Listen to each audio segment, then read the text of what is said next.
Good morning. So today we do Greek civilization.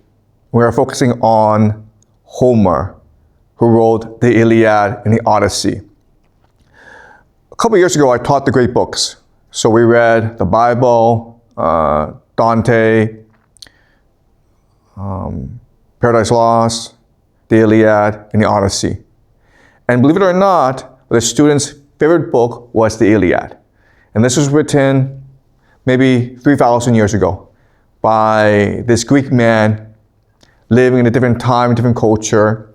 Even today, Chinese teenagers think he's wonderful. Okay, so Homer is, I believe, the Big Bang of Greek civilization. All right, so let us summarize where we are. Okay, let's review where we are. Okay, so remember that in the beginning you have this city emerge in a major trade route, and it occupies a major river. And over time, what will happen is that as the city expands, it will create colonies along the river. And this will create warfare among the city-states because they're trying to control trade. Okay? And this leads to what we call open cooperative competition. And as I keep on saying, this is a system that will lead to tremendous innovation. Okay, and this is what happened in China, in Mesopotamia, and in Egypt. But then over time, what will happen is that an empire will emerge, and this will create a bureaucracy. Okay? Now, bureaucracy has three major characteristics. The first is centralization. And because of centralization, you now have a monopoly. And so you have a decrease in competition, which means that the society is no longer innovative. Okay? Second is you have censorship, meaning that people are no longer free to express what they want. All information is centralized. The third is writing as propaganda. So writing is a system of control as opposed to a system of knowledge creation or self-expression. Okay? So these are the three characteristics of an empire. And this is true for all empires. And this is true for Mycenaean Greece. So remember, Mycenaean Greece is the empire that ruled the Aegean Sea during the Bronze Age. What's interesting, though, is when the Bronze Age collapsed, this system allowed for massive innovation, which gave us the Greeks. Okay, so let me explain why. First of all, you don't have centralization. What you now have is something called a polis. So you basically have a return to the system of open warfare. The polis means city-state in Greek. And it gives us the word politics. Why? Because these polises were at war with each other always. And because every citizen had to risk his life in a war, every citizen had the right to speak. Okay? So before every decision was made, all the citizens could debate. And so as a citizen, you were required to speak in front of others. And as a result, you, even though you could be a farmer, you had to educate yourself. You had to gain knowledge. You had to learn the art of speaking, what we call rhetoric. And this allowed for massive education and innovation in Greece. The polis, because everyone had to learn, they had to change the writing system from one of propaganda to one of knowledge seeking. So they changed the writing system. So during the Mycenaean age, the writing system is called Linear B. And Linear B is a hard system to learn, but that's the point. They want the writing system to be hard to learn because then only the elite can learn it. And that's what differentiates the elite from the people, right?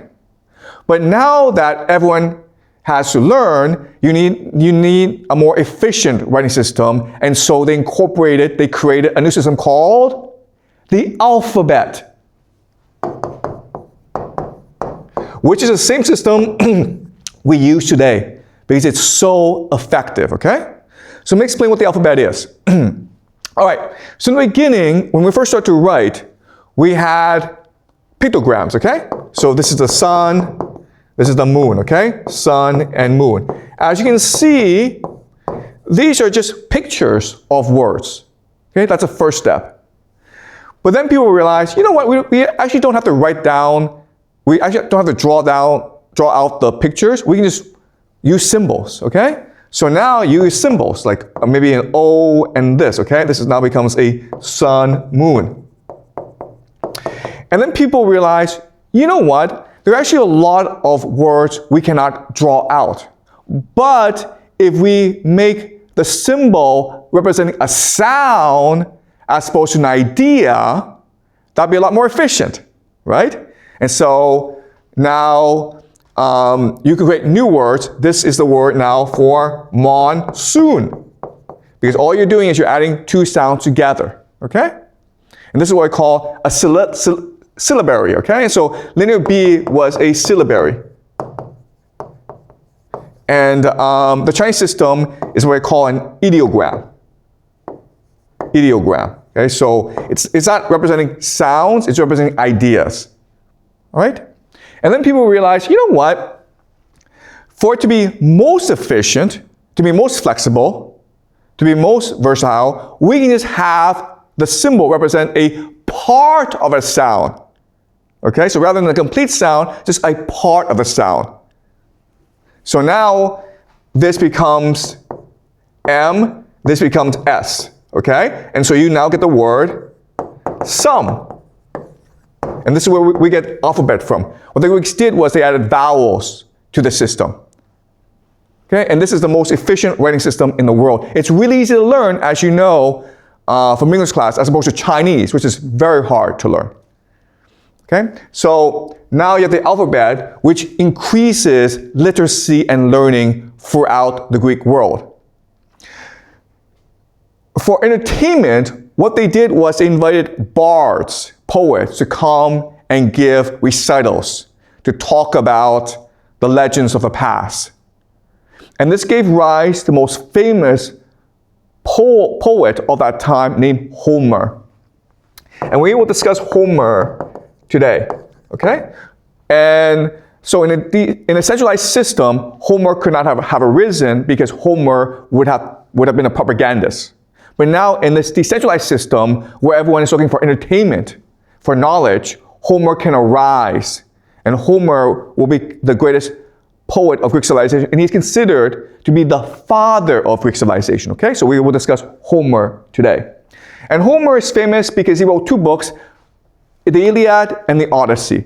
Actually, he didn't write the books, he recited the poetry, and then his students wrote it down because he himself was illiterate. And we also think he was blind, okay? So the Iliad and the Odyssey are about the Trojan War. Okay, so let me explain to you what the Trojan War is. Okay, so from last class, you know that Troy was the center of the world. It was the heart and center of global trade, and that's why pirates kept on raiding Troy. Okay, now, as you also know, facts become stories, and stories become exaggerated over time. And that's what gave us the legend of the Trojan War, okay? So let's go over the basic outline. So there are the gods up in Mount Olympus. The king god, of course, is Zeus. And the three goddesses are Hera, who is the queen god. They are Athena, the goddess of wisdom, and Aphrodite, who is the goddess of love. Okay, Hera is the queen, the mother. Athena and Aphrodite are the daughter of Zeus. So it's one big family. One day, they discover a golden apple on Mount Olympus, and the golden apple says, to the most beautiful in the world. So of course, all three believe it must be mine. And so they fight and they fight and they fight. And Zeus is going crazy because they won't stop fighting. So Zeus has an idea. He will have a contest. And this contest, the golden apple will be awarded to one of the three, okay? But now he needs to find someone stupid enough to be the judge. And he finds this person named Paris. And Paris is a prince of Troy. And so Paris meets the three goddesses, and of course, each goddess is trying to bribe Paris. So Hera says, Paris, if you pick me, I will give you a kingdom. I will make you a king. And Paris is like, that's a really attractive offer, okay? Then Athena says, hey, if you pick me, I will give you all the wisdom in the world. You will be the wisest man in the world. And Paris is like, okay, that sounds cool, sure. And then Aphrodite says, I'm going to give you the hottest girl in the world. And Paris is like, yes, that's what I want, man, okay? So he marries Helen. This may sound strange to you. Like, why would you give up power and wisdom for, sex? And so I was talking to my wife about this because I didn't understand Paris's choice, right? And she said, of course you pick Helen, because what matters to guys is status, face, right? You're a king, but there are lots of other kings. You have wisdom, but who knows you have wisdom, right? But hey, if you're walking around the world with the hottest girl in the world, you feel good about yourself, okay? So of course you pick Helen. So there you go. My wife knows more than I do, all right? But anyway, so now this is a problem because now Hera and Athena are pissed off and they want revenge. In fact, they're so pissed off, they decide they're going to destroy not just Paris, but the entire Trojan people. Okay? They're going to wipe out Troy from the face of the earth.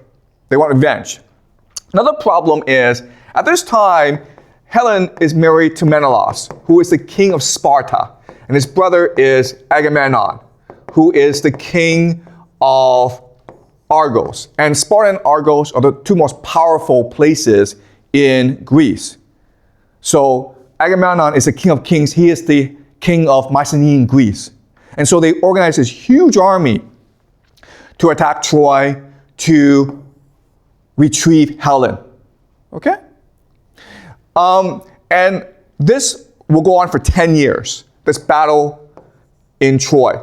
And this will give rise to many legends that Homer will use to entertain the Greek people after the fall of the Mycenaean Empire.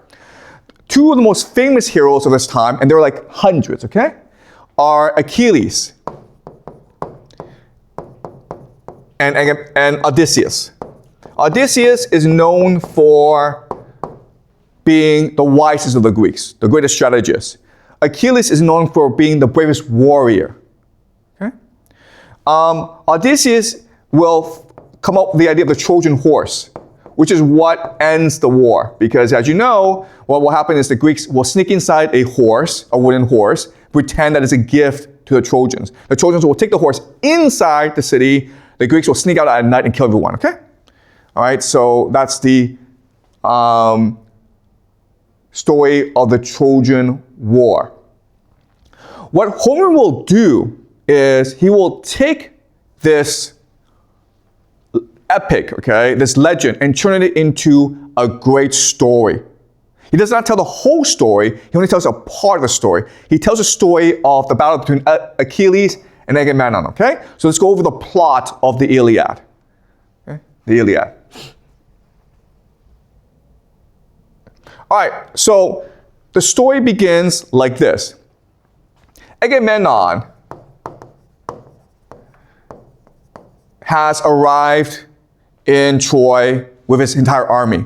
But Troy is a walled city, and these guys are pirates, so they cannot destroy Troy. So what they do is, well, they're pirates, so they go and raid other islands that are allies of Troy. And what they do is they capture booty, which includes beautiful young girls. Okay, and they have these girls as sex slaves.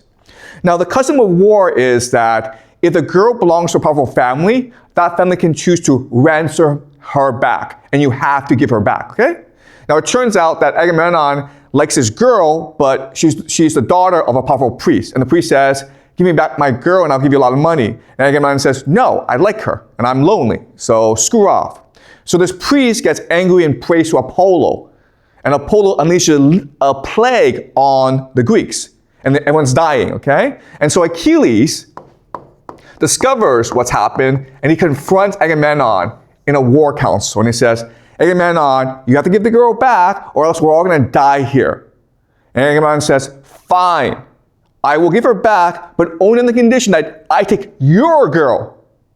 And of course, Achilles is pissed off. He's like, that's not fair. And Agamemnon's like, too bad, I'm king. And so Achilles says, fine, but I will never fight for you ever again. I'm going to let the Trojans destroy you here. I'm the greatest warrior in the world. I'm going to sit back and I'm going to let the Trojans destroy you, okay? So after that meeting, Achilles goes to his mother, who's a goddess. Her name is Thetis, and she's a river goddess. And Achilles says to Thetis, listen, mother, could you help me out? Could you tell Zeus to help the Trojans? The reason why is I want the Greeks to lose so that they beg me to save them. I came to Troy to be a hero. So let the Trojans win, and then I'll come and save the Greeks, and I'll be a great hero. So that's what Thetis does. And Hector, who is the prince of Troy, okay, he's brother to Paris, he discovers that Achilles is absent from the battlefield. So he leads the Trojans against the Greeks, and they're destroying the Greeks. They're at the point where they've almost reached the Greek ships, and they want to burn down the Greek ships because if they do that, the Greeks cannot resupply themselves, and they will all die in Troy. And so at this point, Odysseus and the other Greeks say to Agamemnon, you know what? We need Achilles. Please, please get Achilles back into the battlefield. And Agamemnon says, fine. Tell him this. Tell him I will give him my daughter in marriage. I will give him all the treasure in the world if he comes and fights for us. So Odysseus and the Greeks go to Achilles and says, please, please, please help us. And Achilles says, no. Why? Because Agamemnon's not here. Where's Agamemnon, man? I don't need his daughter. I don't need all this money in the world. I'm going to die anyway in battle, so screw off, okay? So now Achilles and Agamemnon are stuck because Achilles wants Agamemnon to apologize, but Agamemnon doesn't want to lose face. So there's a real threat that the Trojans will destroy the entire Greek army, okay? And they're about to reach the ships and burn down the ships. And Achilles is watching this, and he's like, why aren't the Greeks coming and begging me again, okay? He wants the Greeks to constantly beg him so he can say no. And the Greeks are like, we know that, so we're not going to come. So then what happens is Achilles, he's so nervous that he sends Patroclus, who is his lieutenant, to go talk to the Greeks and say, hey man, what's going on? Do you need Achilles' help? And the Greeks say to him, Patroclus, we know Achilles, he's got this terrible temper, he's not going to come save us. But maybe you can save us, Patroclus. And Patroclus says, yes, I can be the hero now. So he runs back to Achilles and says, Achilles, you asshole, we're all going to die here. Let me go fight. And Achilles is like, fine, you can go fight, but only on the condition that you just save the ships and you do not push the Trojans back to Troy. Okay? That's my glory. Do not steal my glory. So of course what Patroclus does is he tries to win all the glory for himself. He forces a duel between himself and Hector, and Hector kills Patroclus. Now Achilles is pissed off, And Achilles is like, screw this, I'm going to go kill Hector. Okay, so now Agamemnon and Achilles are best friends because they both want to kill Hector. Achilles duels Hector, kills him, and he is now the greatest warrior in the world. He's proven himself to be the greatest hero in the world. He's saved the Greeks. He's killed Hector. He's avenged his friend Patroclus. He should be the happiest man in the world, right? And this is the genius Homer. He now falls into a deep depression. He mutilates Hector's body. He ties Hector's body to his chariot and rides around the city of Troy. And all the Trojans are screaming in horror. The gods are like, this is disgusting, man. The Greeks are like, no, man, this is a war crime. We don't want to get involved, okay? Achilles is going crazy. He can't sleep. He can't eat. All he can do is mutilate Hector's body. All right? So now the gods are watching this and saying, you know what? We shouldn't allow this because this is a war crime. And Hector was always a good subject. So let's broker a peace between Achilles and Priam, who is the father of Hector. Okay? Because in this world, it's important to bury the dead. Because only by burying the dead can they find eternal peace. Okay? So Priam wants a body back. So Priam himself cannot sleep, and both Achilles and Priam agree to this deal. The gods send Priam into Achilles' tent. And Achilles is busy, okay? Achilles is distracted, and Priam is sitting next to him. And at this point, what Priam can do is take a dagger and stab Achilles in the neck and avenge his son, right? What he does instead is he kneels down before Achilles and kisses his hand. He submits himself before Achilles. And Achilles is so awed by this that he recognizes that Priam is the greater hero. That Priam has more courage than he does. And now Achilles submits to Priam. And the two forgive each other and weep together. And this is how the Iliad ends. Okay? This is a story that tells us that the real battlefield is not out there in the shores of Troy. The real battle is inside our human heart. Okay? Why does Achilles fall into depression? Because he himself knows he's the one guilty for killing of Patroclus. Maybe it was Hector who killed Patroclus, but it was Achilles who made it possible. Why? Because number one, Achilles didn't have to get in a stupid fight with Agamemnon, okay? Number two is, when the Greeks came to beg, Achilles could have said yes, okay? And then number three is, Achilles did not have to send Patroclus into battle. So Achilles knows in his heart that he was guilty. And as such, he could not forgive himself. And so he fell into depression. And so Priam, by forgiving Achilles, allowed Achilles to forgive himself. Okay? So it's a problem of forgiveness. And this is the hardest problem in human society. How do you forgive those who've done wrong to you? And how do you forgive yourself for doing wrong unto others? This is the hardest problem in human society. If you can solve this problem, you can now create a great civilization. That's what Homer did, okay? Homer showed us that this is the greatest problem in the human heart. And when we forgive each other, we make the world anew. We rejuvenate the world. We change the world from one of destruction into one of vitality. Okay? Priam, by sacrificing himself, by having the courage to forgive Achilles, changed the destiny of himself and his son Hector, because Achilles gave Hector back and told Priam, not only will I give your son back, but I will make sure that you have enough time to ensure a proper funeral for Hector. Achilles himself will ensure the Greeks will not attack Troy during the funeral. Okay? And that's the beauty and power of the Iliad. It is the most shocking ending ever. It's the most beautiful, the most poignant, the most tragic ending ever. Even today, we cannot match it. So the question now is, how is it that Homer and the Greeks had such wisdom and today we don't? And the answer is, their minds were different back then than they are today. Okay? So let me explain why.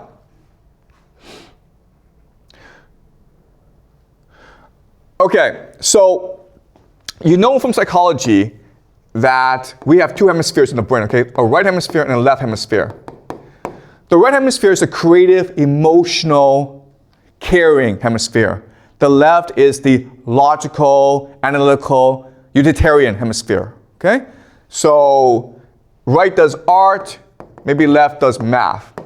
Okay, we know this from simple psychology. Now, there's an American psychologist named Julian Jaynes. And he proposes a really interesting theory. His theory is, actually what's happening is the right hemisphere is receiving information from the universe, vibrations from the universe. And the left hemisphere is interpreting this information into reality. Okay? All right? So remember, we discussed Kant. What does Immanuel Kant say? Immanuel Kant says that there are two realities, the noumena, the world, the things in themselves, and the phenomena, the things to us. Okay?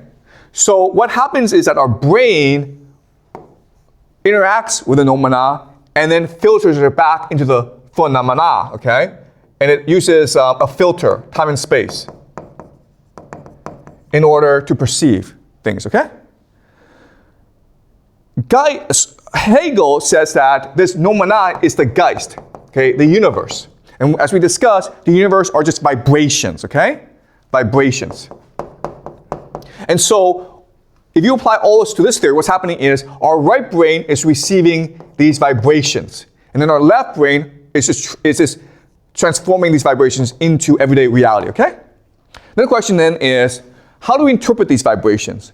Well, for most of human history, we've interpreted them as just gods and spirits. Okay?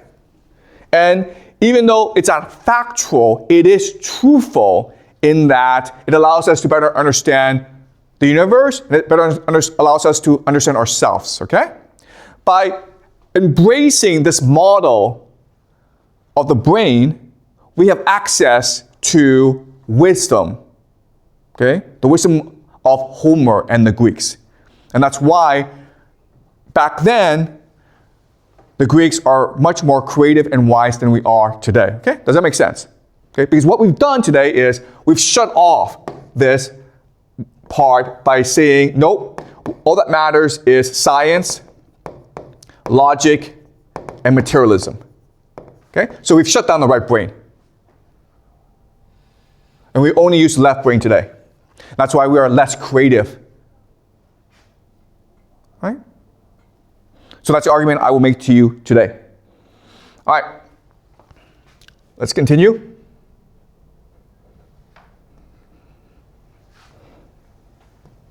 All right. The Great Big Bang, the beginning of Greek civilization. All right. So this is Julian Jaynes. Okay? And he wrote a book called The Origin of Consciousness in the Breakdown of the Bicameral Brain. Okay, the bicameral mind is just the left and right hemisphere. And these two work together. The right is the receiver of the universe. The left is the interpreter of the universe. All right, so he gives an example of this. Okay, why is it that in ancient times, when kings died, we buried them with lots and lots of gifts? We buried them as though they were still alive. And the answer is, from our perspective, they were still alive, okay? The burial of the important dead as if they still lived is common to almost all these ancient cultures whose architecture we have just looked at. This practice has no clear explanation except that their voices were still being heard by the living and were perhaps demanding such accommodation. These dead kings propped up on stones whose voices were hallucinated by the living were the first gods. Okay? Does that make sense to you? we lived in a world where we're using both our left and right hemispheres, and as such, we saw spirits, deities, gods all around us, okay? And we interacted with them, and they gave us both inspiration as well as motivation.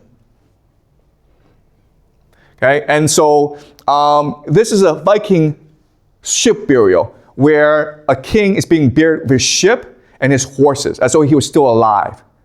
Okay? Because from their perspective, he's still alive. He's still able to give us his wisdom. This is the cult of the skull, which is what we found in most Neolithic cultures, okay? The earliest agricultural societies. Why? Because they practiced ancestor worship, and they believed that these skulls were living, and they could help you access the dead in the spirit world and draw wisdom and inspiration from them. This is a book, The Cosmic Serpent, by Julian Narby, okay? And he tells us that, listen, if you just do some basic research, this understanding of the universe, where our right brain receives spirits and left brain interprets it in reality, it makes a lot of sense, okay? Because the entire universe is itself consciousness, okay? It's all mind, and matter is just what we perceive. I began my investigation with the enigma of plant communication. Okay, plants are able to communicate with each other. We know that scientifically. I went to accept the idea that hallucinations could be a source of verifiable information. Okay, so if you feel as though a spirit is talking to you, maybe the spirit really is talking to you. And I end up with a hypothesis suggesting that a human mind can communicate and defocalize consciousness with a global network of DNA-based life. All this contradicts principles of Western knowledge.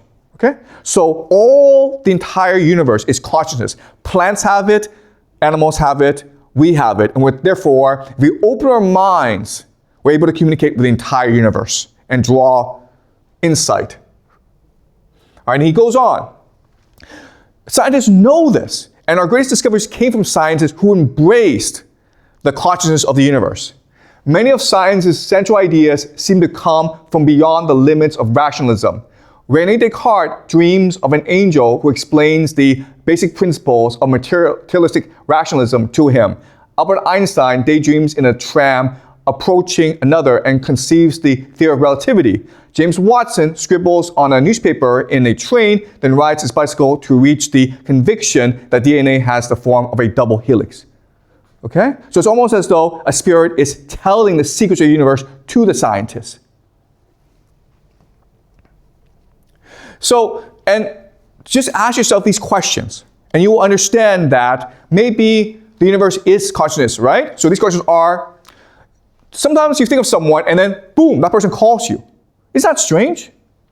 Okay, has that ever happened to you? Do you feel as though you're being watched all the time? Do you feel as though you're an actor on a stage? Do you sometimes feel you're compelled to act as though something has taken control of your body? Okay, possession. Why do certain ideas pop in your head all of a sudden? Do you sometimes feel as though something planted an idea into you? What do you have dreams? Where do dreams come from? What do dreams mean? Do you sometimes feel as though you know what someone else is thinking, okay? Is it possible you're sitting with a friend and you know exactly what your friend is thinking, even though you're not talking? Do you think sometimes that you're having a conversation with a friend inside your head, okay? So your friend is not there, but you're having a conversation with your friend. Do you feel as though you have a guardian angel? Okay, I'm sure you're too shy to say this, but I'm sure that you feel as though there is a spirit world, right? Okay, these were not mysteries and questions before because everyone assumed we lived alongside spirits, angels, and demons, okay? Today we ask these questions. Before they didn't ask these questions because everyone just assumed that, yeah, of course, we live alongside angels and demons, and that's why we are who we are. Okay, so let's go to the Iliad, okay? And the Iliad, it shows us how the brain worked at that time. A brain that was both materialistic and spiritual. A brain that understood that we lived in different dimensions, okay? And the gods had more control over us, and the gods represented our emotions and the workings of nature, okay? The Iliad. This is a translation by Robert Fagles.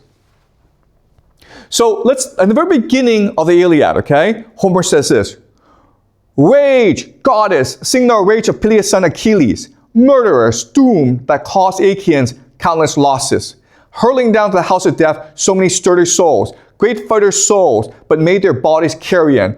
Feast for the dogs and birds, and the will of Zeus was moving toward its end.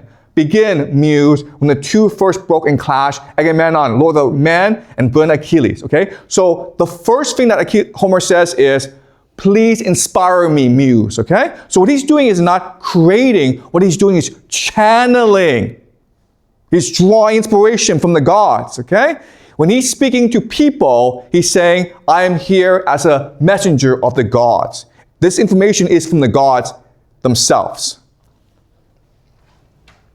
All right, so this is the fatal meeting, or sorry, not the fatal meeting, the clash between Agamemnon and Achilles, the first meeting that starts off the Iliad. So Agamemnon says to Achilles, give me your slave girl and get out of here, okay? And Achilles says, screw you, I'm not going to fight for you again. But now Achilles is pissed off. He wants to kill Agamemnon, okay?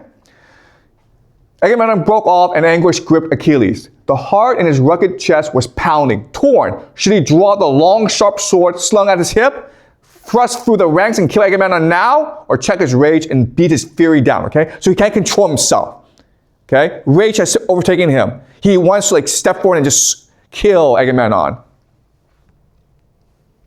As his raging spirit veered back and forth, just as he drew his huge blade from his sheath, down from the vaulting heavens swept Athena. Athena's here now, okay, before Achilles. The white-armed goddess Hera sped her down. Hera loved both men and cared for both alike. Rearing behind him, Peleus ceased his fury here. Only Achilles saw her, none of the other fighters. Struck with wonder, he spun around. He knew her at once, okay? So Achilles is a hallucinating Athena. No one else can see her, okay? Pallas Athena, the terrible blazing of those eyes, and his winged words went flying. Why now? Child of Zeus, with a shield of thunder, why come now? To witness the outrage Agamemnon just committed? I tell you this, and so help me, it's the truth. He'll soon pay for his arrogance with his life. So he really wants to kill Agamemnon.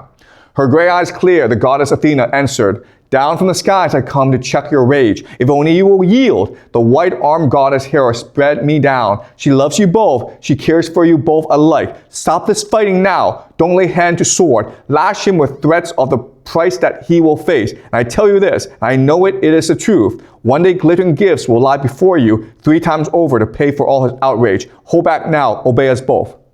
Okay? So Achilles wants to kill Agamemnon, but now he's being possessed by Athena, okay? And Athena says, stop. Okay? So she urged, and the swift runner complied at once. I must, when the two of you had down commands, goddess, a man submits, though his heart breaks with fury. Better for him by far. If a man obeys the gods, they're quick to hear his prayers. And with that, Achilles stayed his burly hand on the silver hilt and slid the huge blade back in his sheath. He would not fight the orders of Athena, okay? So again, this is not factual. Athena doesn't really exist, but it's truthful in that it gives us insight into how the human brain and the human emotions work, okay? Now, what I'm going to do now is I'm going to write this again in modern prose to show you the difference, okay? Okay, so this is what I wrote myself. Okay, it's bad writing, it's modern prose, but you're able to compare and contrast, okay? I don't need you, get out of my sight, roared Agamemnon. He spat on the ground. Achilles' blood boiled and he reached for the hilt of his sword. He saw all eyes stare at him and he stayed focused on Agamemnon. He counted the seconds and the steps it would take for him to sprint forward and strike him down. His feet grew heavy and his legs grew wobbly. He could not move. He felt the thumping of his heart. Achilles snapped around and walked out of the room. He saw all eyes focus on him, okay? So this is factual, but it's not truthful. Do you understand? It doesn't give us insight into why this is happening. So the Iliad is truthful but not factual. Modern prose is factual but not truthful. So now, as I said, Achilles refuses to fight. The Greeks are losing the war. And so the Greeks beg Achilles to come fight. Achilles says no. And he sends Patroclus to figure out what's going on. And Patroclus comes out and says, let me fight Achilles. Okay? And at this point, Achilles should just be like, we'll fight together, or don't go, Patroclus, it's too dangerous. Instead, he says this. So he pleaded, lost in his own great innocence, condemned to beg for his own death and brutal doom. Okay, he is Patroclus.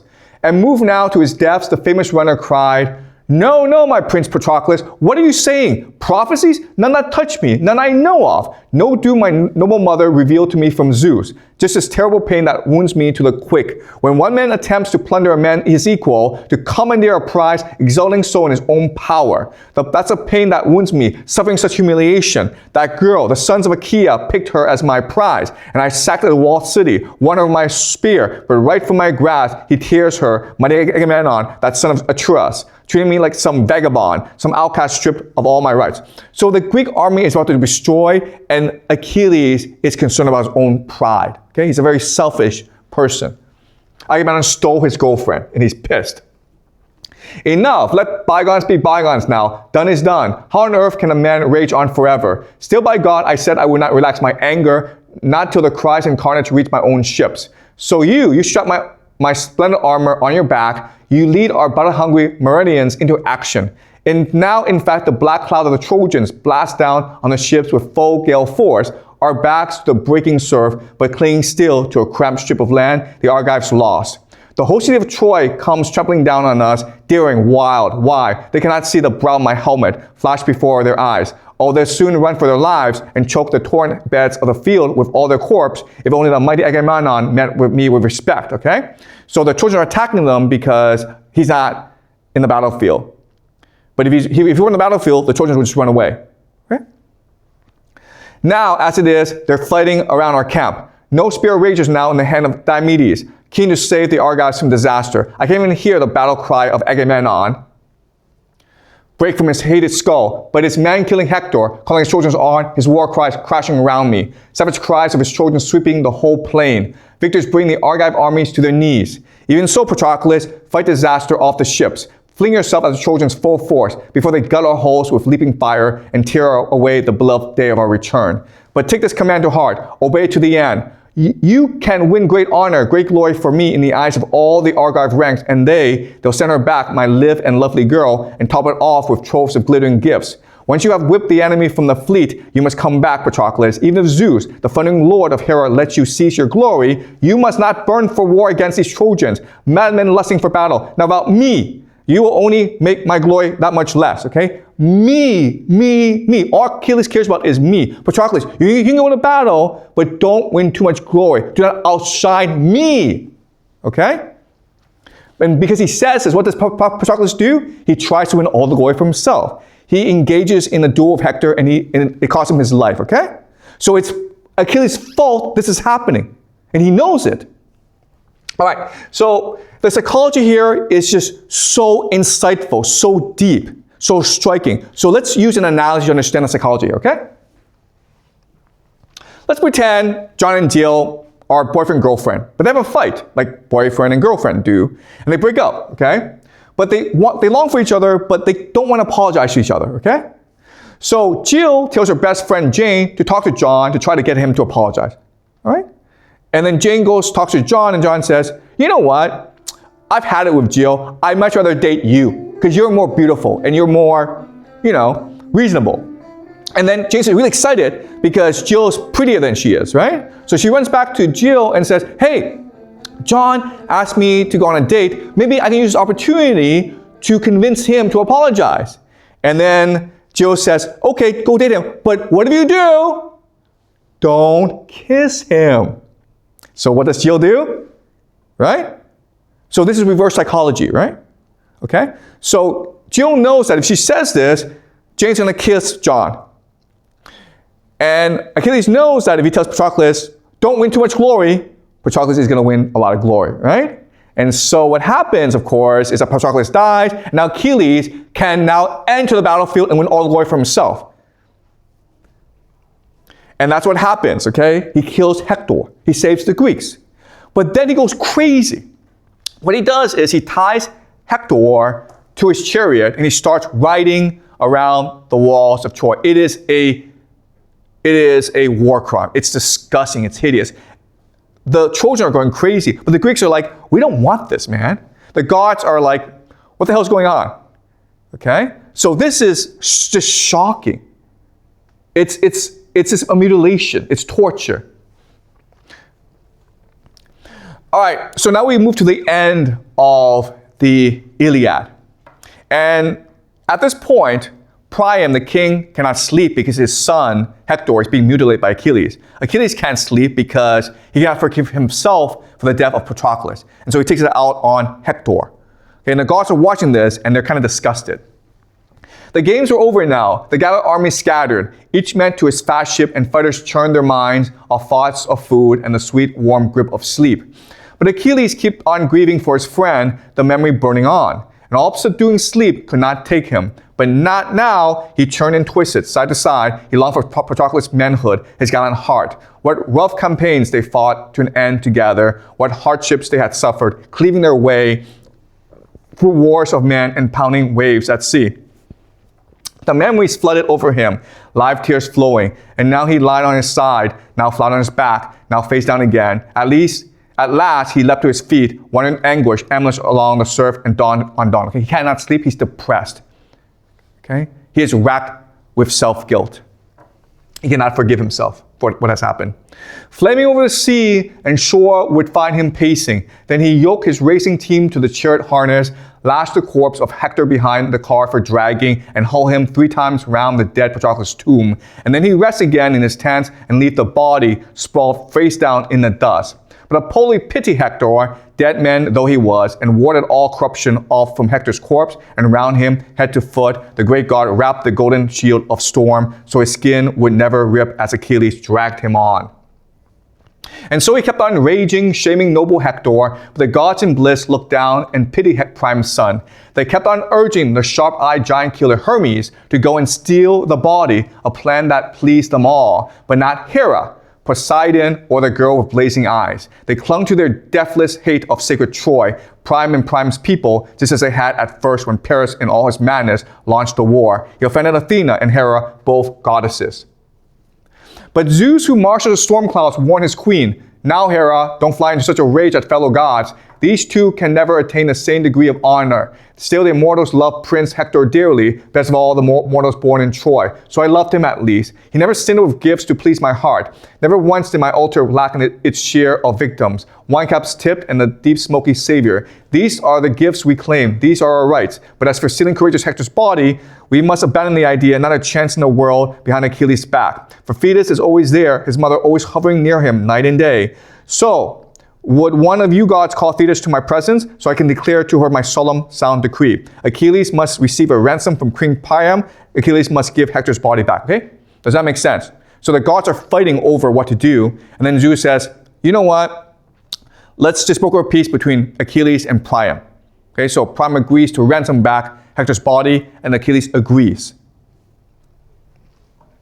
Okay, so again, we can write this in modern prose, and we can eliminate the gods. But what you'll see is that it's not as powerful, it's not as intriguing, not as truthful. Priam cannot sleep and toss in his bed. His wife and his children come one by one to console the weeping king, but to no avail. His servants try different sleeping potions, and one by one they fail. In the middle of the night, he screams at the moon and tears at his graying hair. Priam aches for Hector and feels guilt and remorse for failing his son.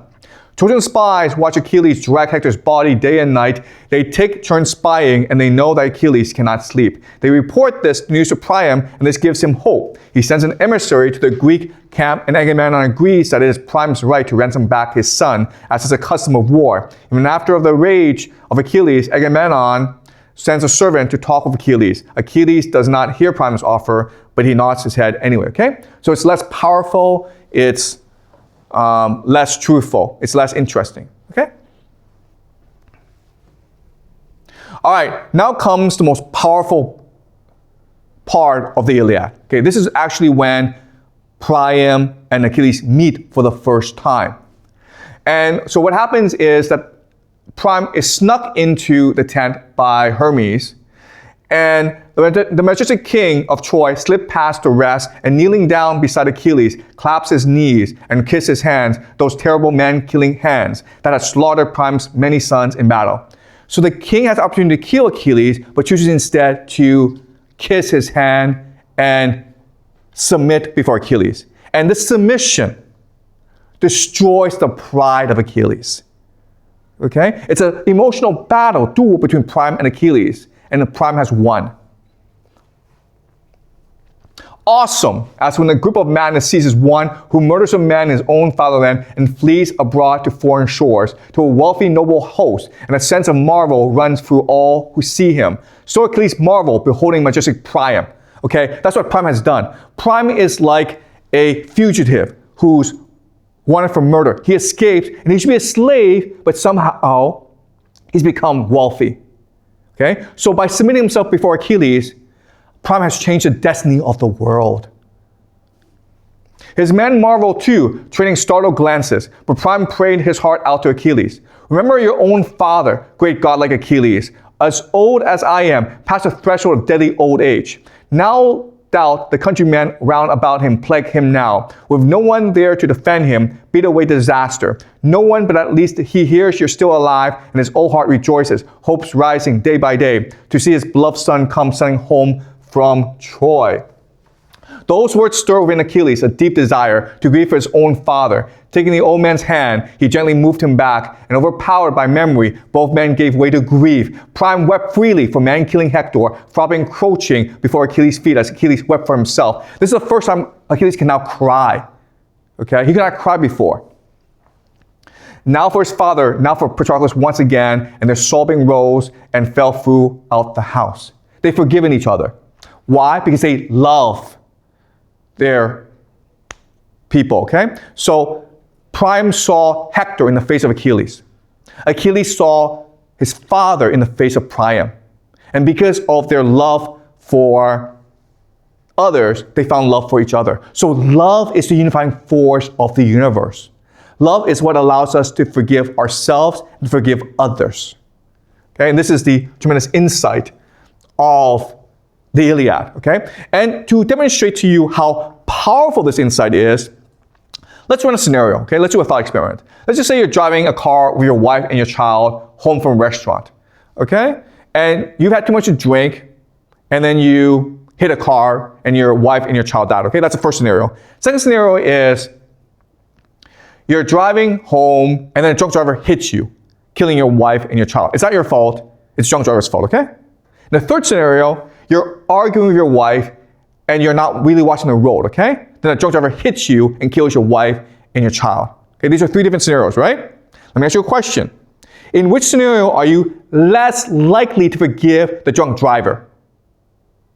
1, 2, or 3? 1, it's your fault. 2 is it's his fault. 3 is it's his fault, but it's also your fault. Which one? It's number 3, guys. Okay? Why? Because you cannot forgive yourself first, all right? If you cannot forgive yourself, you can't forgive others. And guess what, guys? In real life, it's always number 3. It's almost never number 1 or number 2. So forgiveness is something that we encounter every day. All right? Every day, we make mistakes, and because we can't forgive ourselves, we can make even more and more mistakes. Okay? That's a problem of forgiveness. And it's the deepest problem in human society. And so what the Iliad tells us is that the real struggle is not for power. The real struggle is within our heart. The real struggle is between ourselves. If we forgive ourselves, we can change the world, right? If we forgive others, we make the world a better place. Because Priam forgave Achilles. Achilles was able to forgive himself, and they made the world a better place. Okay? That's the power of the human heart. And this is what gave rise to Greek civilization. Okay? The Greeks engaged in an oral tradition. And in their oral tradition, they were constantly trying to figure out the mysteries of the human heart. All right? So this is Pericles giving his famous funeral oration. So every day, people are speaking, because that's what a person does, speaks before others. All right? The Greeks were known for their theater. This is the amphitheater in Athens. You can see it seats about 10,000 people. And this is what they do for fun.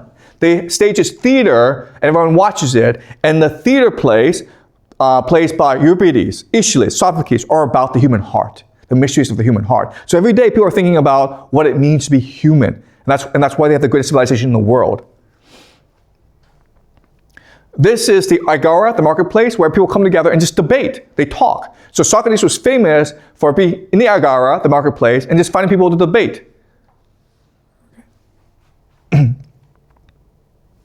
This is the symposia. The symposia is a gathering of wealthy people. And what they do is they drink wine and they talk about philosophy, love, death, what's the meaning of life, okay? Now the wine is interesting because they'll water down the wine so it's not as strong, okay? And they'll do this for the entire night. And this is Socrates engaging in a symposium on love. That's what they do for fun, guys.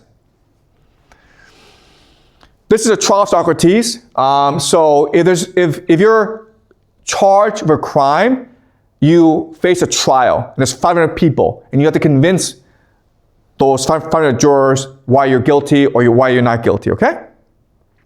All right, so this is an oral culture where every day people are talking with each other, and that's the source of their creativity.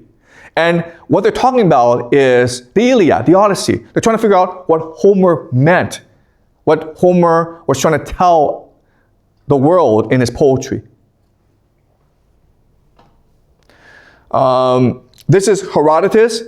So even if you write, the first thing you do is when you write, you will recite your writings to everyone so you understand what the reaction is, okay? Writing comes from community. It comes from understanding the feelings of others, okay? Today we just write by ourselves, and that's why our writing is crap. All right, so this is Karenina, considered the greatest novel of the modern period. It's written by Leo Tolstoy. And it's a really fun novel. I highly recommend it. It's a great book. Okay, and it starts off by saying, happy families are all alike. Every unhappy family is unhappy in its own way. Everything was in confusion in the Oblonsky's house. The wife had discovered that the husband was carrying on an intrigue with a French girl. Okay, so it starts off with an affair. What happened is that the husband's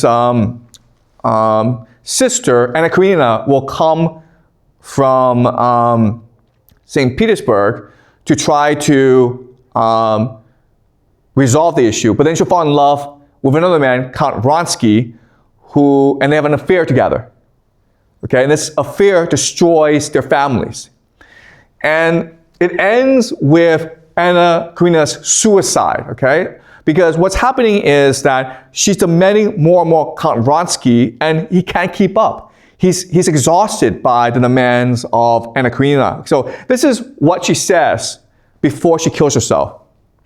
My love keeps growing more passionate and egoistic, while his is waning, and that's why we're drifting apart. She went on musing, and there's no hope for it. He is everything for me, and I want him more and more to give himself up to me entirely. And he wants more and more to get away from me. We walk to meet each other up to the time of our love, and then we have been irresistibly drifting in different directions. There's no altering that. He tells me I'm insanely jealous, and I've told myself that I am insanely jealous, but it's not true. I'm not jealous, but I am unsatisfied. I don't have any meaning in my life. And I want this love to give me meaning, okay? So it's almost like she's looking for God. We've killed God, and now she's looking for God in affairs, in sex, in lust. And that's why she can't find it, okay?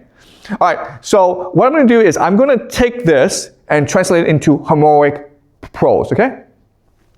Let's see how Homer wrote this. I'm not Homer, okay? But this is how he might have written it, okay? Karenina went to the train station and sat on the bench waiting for the train to come. Her thoughts are empty and her head low. Where do you plan to go? Someone asked from the corner. That snapped Anna from her trance, and to her horror, she saw herself. But it was not herself. She was older, with graying hair and drooping eyes. And Anna looked as though she had seen a ghost, okay? So she's hallucinating herself 20 years from now, all right? Who are you? Anna shouted in horror. What do you want? Where you go? The older Anna asked. Where's Wronski? Anna shouted. She looked around. The train station was empty. Okay. You know where he is, the older Anna said, with a look of pity on her wrinkled face. Anna got up and walked away. She was being followed. So she knows that in time, she'll just all be alone. Okay, she sees her own future. Anna, where are you going? The older Anna asked. Stop following me, Anna shouted back, picking up the pace. I am going to a place where you can't find me. Don't do anything rash, the older Anna said, chasing after her. Leave me alone, Anna shouted, and she ran and ran, screaming and screaming. She tripped and fell into the tracks right in front of the train, and then she died. Okay? So, if you do it this way, it gives you more insight into the human mind, the human psyche. Right? And that's what we've forgotten. So what happens when we stop believing in the spiritual? What happens when we disconnect from the right hemisphere of our brain? We clutter our brains with insignificant concerns, pursuits, and details in search of significance. When we kill God, anything can be God, okay? So as I said, Karenina, with her fear, she's looking for God. She's looking for meaning. And before, when we hallucinated, when we talked with the gods, we had meaning, we had wisdom, we had significance, and now we've lost it. And the result is what we call modern literature, which is complete and utter crap, by the way, okay? And we know because this is Virginia Woolf to Lighthouse, okay? It's considered one of the greatest novels of the 20th century. It's not very good, all right? So, this is a woman talking to herself. It's what we call stream of consciousness. There were the eternal problems, suffering, death, the poor. There was always a woman dying of cancer, even here, and yet she had said to all these children, you shall go through with it. To 8 people, she had said relentlessly that, and the bill for the greenhouse would be 50 pounds. For that reason, knowing what was before then, love and ambition, and being wretched alone in dreary places, she had often the feeling, why must they grow up and lose it all, okay? So her mind is just wandering, and she's concerned about the grocery bill, she's concerned about the future, she's concerned about the past. There's no discipline, there's no focus to any of her ideas, okay? And this is what we call stream of consciousness. And it's the way we think today, okay?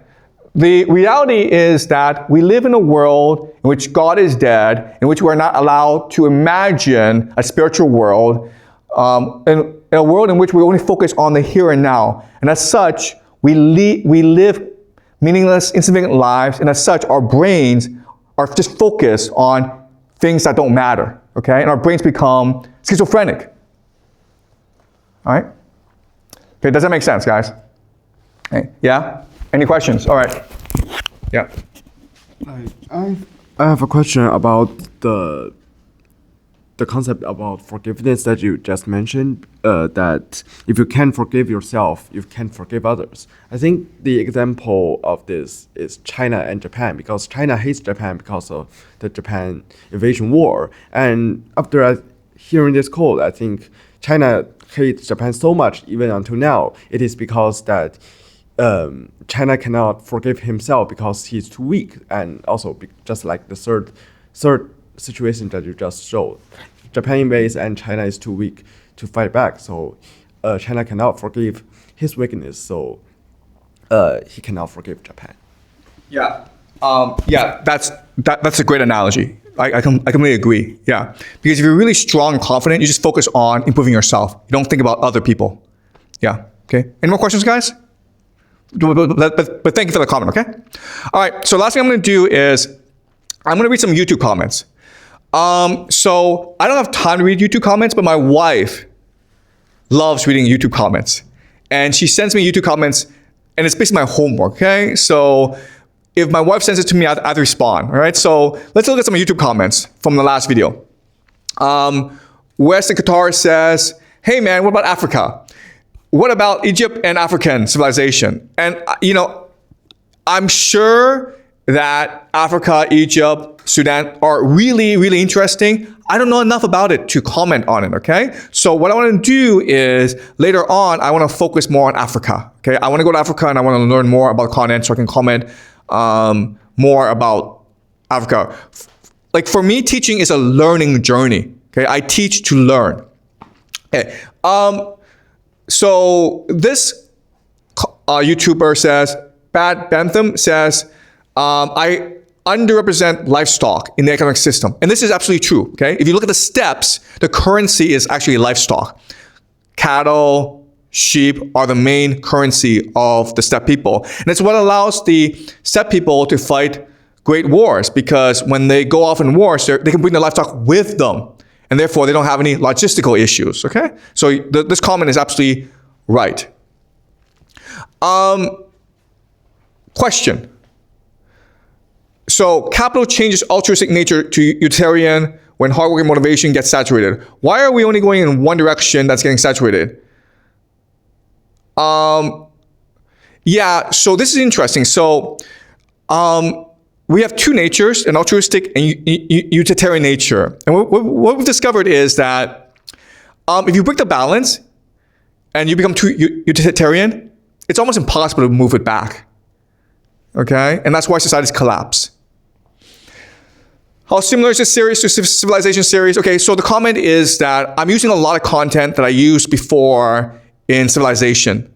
And yeah, that is a fair criticism.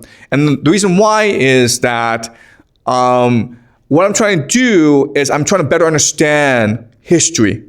So what I'm doing is I'm trying to analyze history from different angles. So last year when I taught Civilization, I was trying to just figure out how civilization worked. And this year, what I'm trying to do is trying to apply the idea of secret societies to the better understanding of civilization. So I know some of the content is repeating itself, but the angle, the slant, the overthesis has changed, okay? And I'm going over a lot of this information in order to build a case of why we have secret societies, all right? How do we manage to produce during these horrible times? Same question I asked myself yesterday, okay? So the question is, what if children when things are getting worse and worse? And the answer is, because children is what gives us hope. Children is what gives us purpose. When you see that the world has collapsed, or when you see the world is in chaos, you have children, because children give you the energy, the motivation, inspiration to fight for a better world.